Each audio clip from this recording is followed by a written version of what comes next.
Assalamualaikum warahmatullahi wabarakatuh. Waalaikumsalam warahmatullahi wabarakatuh. Ya, alhamdulillahirrahmanirrahim. Terima kasih semuanya telah hadir dengan sukarela. Sebelum kita melanjutkan kegiatan pada hari ini, kita lebih baik berdoa dulu. Berdoa dimulai.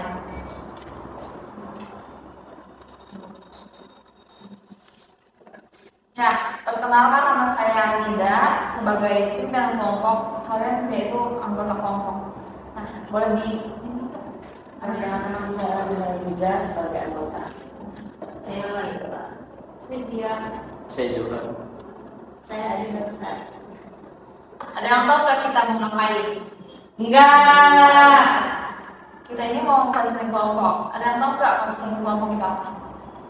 Ya, Kalau konseling kelompok itu saya nggak begitu paham, tapi yang saya tahu itu kalau konseling itu dengar-dengar dari orang itu katanya kayak curhat-curhat gitu. Mungkin kalau konselingnya curhat-curhat, berarti kalau ada kelompoknya berarti curhat-curhat bareng-bareng kayak gitu. oke, bagus pernyataannya. Jadi saya luruskan ya, konseling kelompok itu ada suatu layanan konseling yang dilakukan oleh beberapa anggota kelompok. Nah, tujuannya untuk mengentaskan masalah yang relatif sama. Jadi kita ini diperkenankan untuk bercerita dan sama-sama mencari solusi untuk permasalahan yang sedang dialami oleh anggota kelompok tersebut. Nah, di dalam kegiatan ini kita memiliki asas. Jadi diharapkan semuanya ini bisa terbuka dengan menceritakan permasalahan yang ada. Karena kenapa? Karena jangan khawatir, di sini memiliki asas kerahasiaan. Jadi dalam kegiatan ini kita memiliki ikrar. Karena ini rahasia dan kita harus menjaganya, kita harus membacakan ikrar. Ikutin ya. Ya. Ikrar konseling kelompok. Ikrar konseling kelompok. Saya Siti Nida. Saya Nida.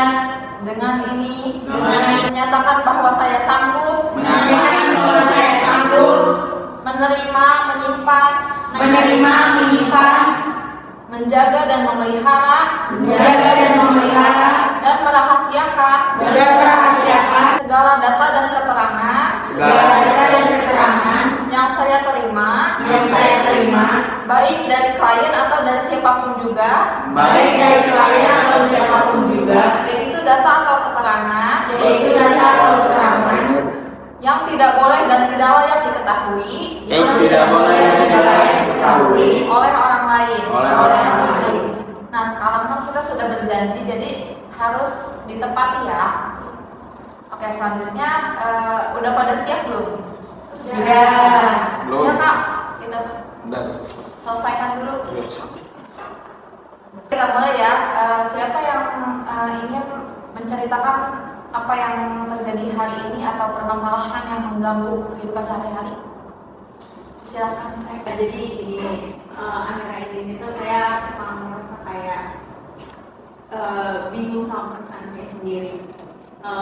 Saya tuh merasa kayak saya tuh jadi orang tuh bengkak terus. Saya tuh selalu ngerjain apa yang orang mau, padahal saya sendiri tuh ngelakuinnya nggak seneng, nggak suka gitu. Terus juga saya pernah cerita sama kayak beberapa teman saya gitu, terus kayak mereka tuh selalu bilang kayak lo tuh gak bisa mengekspresiin apa yang lo rasain gitu. Iya memang, tapi ada sebabnya gitu. Ini sih menurut saya sendiri ya. Kenapa saya jadi orang kayak gini gitu? Ya karena sebelum-sebelumnya kayak saya tuh bisa loh mengekspresikan apa yang saya rasain. Entah saya marah atau saya bete sama orang gitu. Tapi pas waktu saya ada di posisi dalam emosi kayak gitu, justru malah saya dibalikin emosi juga. Jadi waktu saya marah sama orang ini malah jadi balik marah sama saya. Terus kalau misalkan saya bete sama orang ini jadi bete sama saya. Nah di situ tuh kayak saya beranggapan kayak emang nggak boleh itu kah? Gue juga emosi gitu, nggak boleh kah? Kayak gue ini mengekspresikan apa yang gue rasain gitu. Sampai akhirnya kayak apa-apa tuh selalu dipendam. Jadi kalau misalkan kayak punya masalah sama orang gitu, atau ada orang yang secara nggak langsung nyakitin perasaan saya sendiri gitu, saya selalu yang kayak coba kita redain dulu kali ya mood sendiri, baru kita obrolin sama orang itu kalau emang perlu diobrolin gitu. Kalau memangnya saya rasa nggak perlu diobrolin, biasanya ya saya selalu ngutip sendiri, jadi saya mendem ke diri sendiri aja gitu, karena saya nggak mau bikin keributan atau apa gitu. Terus kayak saya juga suka ngerasa nggak adil gitu, misalkan saya ada masalah sama orang gitu, yang emang titik masalahnya ini ada di orang tersebut, tapi malah saya yang harus ngerti dia kenapa gitu, sedangkan dia sendiri pun nggak peduli apa yang sebenarnya saya rasain gitu. Jujur kalau misalkan saya harus terus-terusan kayak gitu, capek sih, capek banget, itu benar-benar yang nguras energi banget gitu. Terus jadi yang ya itu kayak nggak bisa marah sama orang, mau kesal apapun sama orang tuh ya nggak bisa marah. Jadi biasanya ngelampiasin amarahnya itu ya biasanya nangis, cuman ya nggak pernah tahu waktu di posisi itu kayak gitu sih. Dari permasalahan dia, apakah ada yang ingin menanggapi? Ya, saya tuh selalu gak enak sama orang gitu kan. Tapi sejauh ini dia ngerasa nggak kayak mungkin kamu kayak gini, kamu juga ngenakin orang. Pernah nggak kayak gitu? Kayak iya kayak oh berarti lo juga kayak gini ke dia, makanya dia kayak gini sama saya. Nggak mungkin kan orang serta-merta kayak gitu. Kita tuh pasti ada yang gitu juga. Imbal balik lah. Sebab itu buat ngerasa kayak gitu sih saat ini sih gue jujur enggak, karena gue ngerasanya kayak Itu orang terdekat apa? ya siapapun itu. Karena saya tuh ngerasanya gini loh, apa ya, kayak apa yang saya mau tuh nggak harus mereka bisa dan nggak harus mereka juga harus mau. Jadi saya tuh bisa ngelakuin apa-apa itu sendiri. Jadi kayak saya nggak bisa bergantung sama orang lain juga. Saya pikiran kayak gitu. Tapi kenapa orang lain kayak merasanya bergantung sama saya loh gitu. Kayak terus kayak apa-apa yang dia mau tuh harus saya iyain. Padahal saya sendiri ngelakuin tuh saya nggak suka. Kayak saya aja lagi rapetin kamu kan. Iya, saya bilang kayak gitu. Karena saya jujur saya aku bisa sendiri gitu. Kayak ya udah kalau memangnya dia nggak bisa ngeyain apa yang saya mau, ya saya bisa ngelakuin sendiri. Sebelum saya menawarkan dia mau atau enggak pun, saya malah ngelakuin diri sendiri. Itu sih. Tapi mungkin nanti dia kayak ada ini aja sih, kayak teguran gitu ke mereka yang merasa kayak kamu tuh direpotin aja nih sama nih orang gitu kan. Kamu bilang kayak coba aja sendiri dulu, kalau gak bisa baru saya bantu gitu kan ya. Harus ada omongan lagi sih gitu, kayak teguran ke temennya gitu. Jangan kayak iya aja saya untuk iya terus kan ya, pasti kalau iya terus ngebatin sama dia sendiri. Iya sih. Tapi saya juga pernah kayak saya mau waktu itu benar-benar saya coba deh kayak saya nggak bisa bantu dia dulu, padahal sebenarnya saya bisa sih bantu dia, cuma saya ngomong kayak artinya untuk kali ini saya nggak bisa bantu dulu deh, karena memang ada hal yang lebih penting yang harus bisa waktu yang dibantu. Cuma seorang itu malah yang kayak menyalahkan diri sayanya, kayak kok nggak bisa ngertiin gue sih gitu, gue lagi butuh bantuan loh gitu. Terus kayak sini jadi loh, apa kabar diri saya gitu, saya selalu butuh bantuan orang lain, tapi orang lain selalu nggak pernah bisa membantu saya, makanya saya apa-apa tuh selalu sendiri gitu. Oh kamu Terus, mau di dalam diri sendiri? Terus kayak dia selalu ngomong kayak kok nggak ngertiin gue sih gitu, kayak pasti gitu loh, kok bisa sih kamu tuh mikirnya ke situ. Kalau misalkan saya nggak bisa ngertiin kamu, gimana saya sebelumnya bisa bantu kamu? Kamu masih tantangan sekali-kali. Kayak kamu jangan ngertiin kamu sendiri, kamu ngertiin orang lain. Kalau kayak gitu saya masih belum bisa ya, karena saya masih kayak nggak tahu cara ngomongnya gimana. Terus juga saya masih kayak gimana ya, kata-kata yang sekiranya bikin dia nggak sakit hati itu gitu. Karena kan secara langsung kita tuh nggak pernah tahu ya orang tuh kayak gimana. Tapi secara tidak langsungnya nyakitin hati kamu kalau ya? Iya sih emang. Ya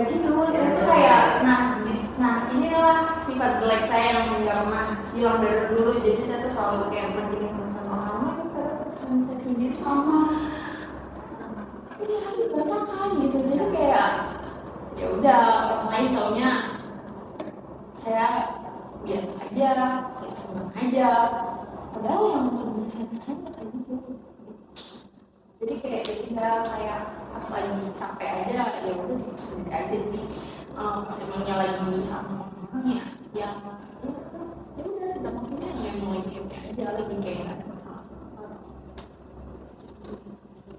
Lalu siapa lagi yang ingin menanggapi dan memberi solusi?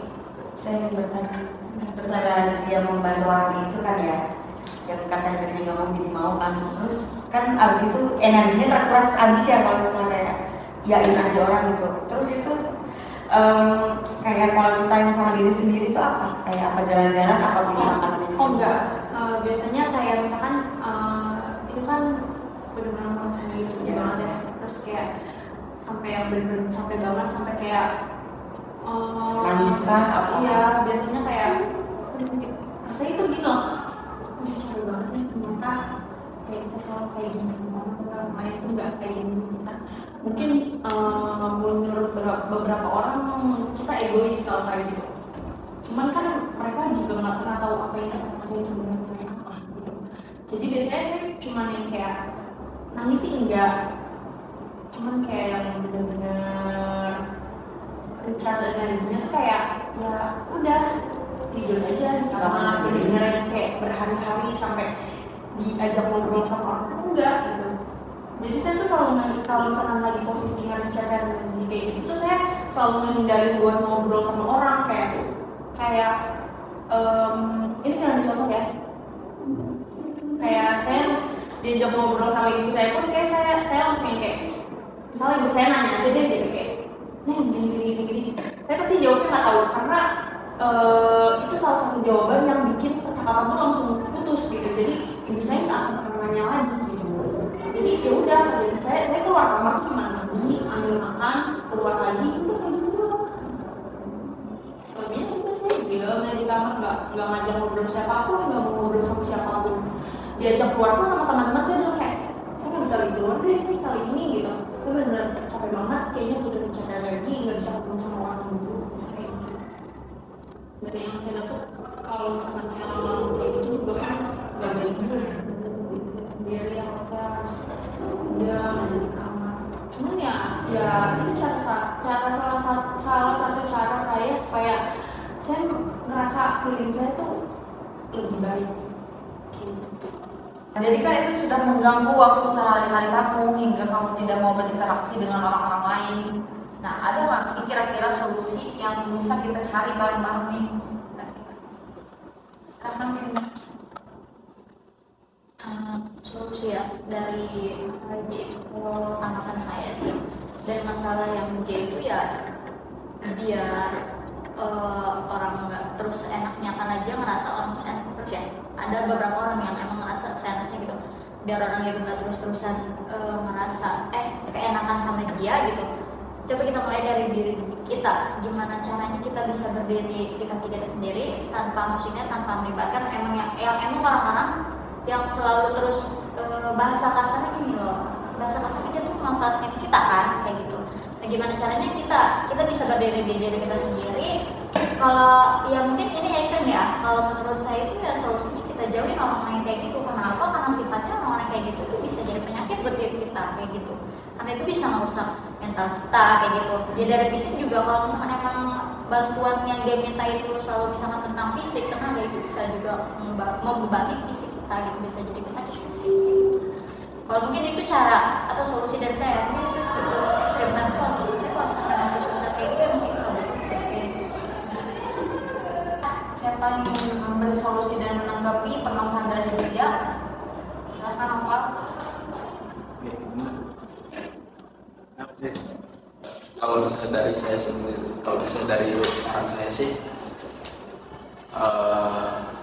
kalau misalnya emang teman kamu yang kata kamu itu gak enak apa kurang ajar itu tuh,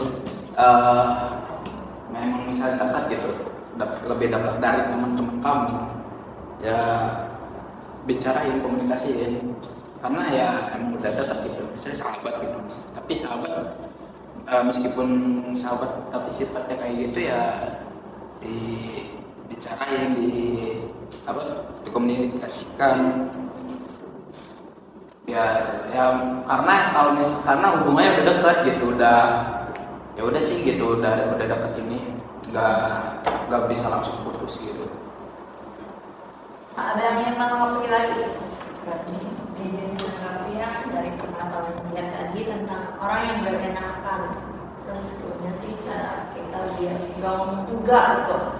Jadi yang pertama itu ya benar apa yang dibilang sama Nopal tadi, harusnya komunikasi dulu, karena komunikasi itu sangat penting, mau di pertemanan, mau di hubungan ataupun segala macam, komunikasi itu emang penting. Terus kalau kita emang udah berkomunikasi tapi temennya masih ya kurang ajar dan terus masih masih manfaatin si dia ini, ya cara lainnya yang bisa yang tadi disebutin sama kita ya, jauhi, cut off, kayak ya udah itu udah toxic banget, itu udah merusak mental kita. Udah sih. Terima kasih. Oke, jadi dari permasalahan dia dan solusi dari teman-teman, ada nggak yang bisa nyimpulin? Siapa? Saya yang menunjukkan dalam pertemanan harus ada feedback ya, tidak balik itu misalnya tidak ada ya lebih baik jauh. Kan dalam kan kita ngomongin dia terus dulu dari kita sendiri kan oke ya. Makanya misalnya pertemanan yang kayak situasi yang negatif kayak gitu udah jauh toksik ya, misalnya kayak toksik banget. Ini jauh dari situ. Bener. Ya, lalu bagaimana dia perasaannya? Ya sama sih, karena saya belum coba juga sosialnya. Terus ya kalau terus saya mau ngangkat mungkin saya bakal mikir-mikir dulu kali ya, karena udah mungkin juga suka orang terdekat saya dari keluarga saya sendiri seperti itu. Ya, jadi salah satu caranya mungkin bisa dikomunikasikan terlebih dahulu sebelum kita menjauhi. Apalagi kalau itu orang terdekat kita, jadi kayak mau nggak mau kan nggak bisa, apalagi keluarga, masa kayak udah aja bisa aneh kan. Jadi salah satu caranya mungkin dikomunikasikan saja. Terus kesan-pesannya gimana ini teman-teman? Silakan Pak Minka. Kesannya ya saya jadi mantan mengisi masalah yang serius sama pertemanan seperti ini. Apalagi orang terdekat seperti ini susah bagi kita juga bingung tentang konsep gimana tentang sana. Jadi lebih tahu ini kayak jadi kita harus memilih. Kesannya bagi saya sih untuk dia lebih kayak komunikasinya kepada orangnya atau gitu. Pesan saya di kelompok ini sih nambahin wawasan ya, bahwasanya orang yang gak enakan itu. Kalau kesan saya dari permasalahan yang dijelaskan tadi ya, ternyata emang hidup ini tuh cukup bermakna ya, nggak serta-merta hidup ini tuh selalu bahagia gitu. Ada kalanya dimana kita pasti ada posisi jatuh atau di bawah gitu. Nah, kesannya itu ya sebelum kita melakukan apapun itu, sebelum kita memenuhi setiap kewajiban kita ya, kita lihat dulu diri kita sebagai sejauh mana diri kita mampu untuk melakukan suatu hal, dan ya lebih pentingnya ya cintai diri kita dulu sebelum kita emang menolong orang lain. Jadi bukan berarti belajar untuk tidak peduli kepada orang, bukan. Jadi ya pikirin diri kita dulu gitu sebelum kita melakukan hal-hal yang ada di luar diri kita. Terima kasih. Jadi selanjutnya kapan kita bisa melihat progres yang teman-teman sampaikan, solusinya yang bisa kita lihat progres. Dan selanjutnya kita bakal melakukan coaching kelompok di minggu depan dan membahas permasalahan yang baru dan juga melihat progres yang masalah lansia. Terima kasih kepada anggota kelompok sudah sukarela dan sudah bercerita tentang permasalahannya dan memberikan solusi bersama-sama. Mari kita tutup kegiatan ini dengan membaca Alhamdulillah. Alhamdulillah. Terima kasih. Wassalamualaikum warahmatullahi wabarakatuh. Waalaikumsalam.